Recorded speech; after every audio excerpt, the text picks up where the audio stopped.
Hindi pwedeng kung ano-ano na lang sasabihin sa atin, susunod-sunuran na lang tayo. 'Di ba? Pulis ako, hindi mo pwede akong utusan.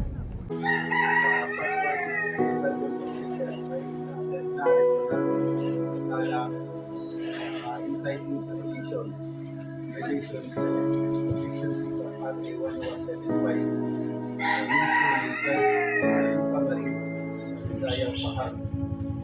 Ikaw ay may karapatang manatili lahat ng sasabihin mo including gamitin laban sa iyong mga oras malimang hukuman dito sa Pilipinas.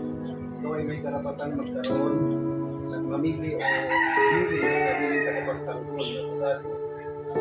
Kung ikaw ay walang kakayahan na kumuha ng sarili mo husgan o ay pagkakaluban ng gobyerno, naiintindihan mo ba lahat ng karapatan? Yan ang sinasabi ko. Ikalawang balita na talagang na broken hearted na naman ang mga DDS. Dahil broken hearted kayo, inam-inom ng gabi. Diba? Sinasabi ko sa inyo, B. Walang patutungahan yung kaka-DDS nyo. Ang mga attitude yung mga DDS, kala nyo kaya nyong burahin ang mga mabubuting tao sa kasamaan nyo? Hindi, B. Hanggat may liwanag talaga na andyan, magtatagumpay tayo. Diba? Patayin man ang ilaw na to, makikita mo pa rin ang liwanag, B. Kasi mayroon pa palang isang hindi napatay. Yan ang sinasabi ko. Kaimehan. Pero kidding aside, di ba?